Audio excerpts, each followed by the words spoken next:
Horner réagit à la mauvaise décision de Ferrari. Une décision qui va de soi. On avait l'impression qu'ils prendraient un peu de risques et qu'ils ont probablement avorté au plus mauvais moment. Je n'ai pas suivi leur tracé de course de très près depuis le mur des stands, c'est ce à quoi ça ressemblait. Je veux juste dire qu'à ce moment-là, la décision semble évidente, tu dois toujours réagir à ce qui se passe autour de toi. Quand il pleut, averse, dans la voie des stands, c'est généralement le bon moment pour chausser les pneus pluie. Ouais, il a raison sur ça, on peut pas lui donner tort. Hein. En fait, ils auraient dû se caler sur Verstappen jusqu'au bout, c'est-à-dire rentrer au même moment que Verstappen, au pire quoi. Au pire des pires. Au pire des cas. Parce que là, ils ont vraiment assumé jusqu'au bout leur connerie avec les slicks et ils se sont dit bon bah au bout d'un moment faut qu'on rentre, c'est mort. Le safety car va nous permettre de limiter la casse on va dire. Et ouais mais non, c'était déjà trop tard en fait.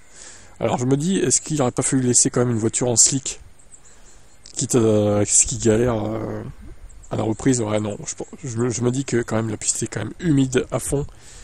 Là, le pilote qui aurait fait ça, ça aurait été très dangereux pour lui et pour les autres autour de lui au final. Je pense qu'il aurait souffert vraiment beaucoup. C'est vraiment dommage hein, cette strat de Ferrari quand même. Mais bon, c'est comme ça. Est-ce que Vasseur, il faudrait pas qu'il fasse un petit peu de ménage du côté des stratèges? Je me pose la question au final. Parce que il y a du monde à virer chez Ferrari, je pense encore. Après bon, c'est peut-être qu'une erreur. S'ils font que cette erreur-là dans toute la saison, qu'ils font des masterclass stratégiques à toutes les autres courses, on va oublier évidemment cette course. Mais bon, voilà. Ça fait un peu tâche pour le premier rendez-vous, pour la première course avec Hamilton, avec Ferrari en plus. Ils lui ont saboté sa course et ils lui ont saboté celle de Leclerc aussi. Donc bon, on verra bien. Hein. Bon, je vous rappelle que les news Ferrari en général c'est sur F1 Tib. Là je fais une petite exception ici, mais non, normalement c'est là-bas. Hein. Vu que c'est Horner qui est interviewé, je l'ai mis ici, mais bon, c'est sur F1 Tib et les news Mercedes également.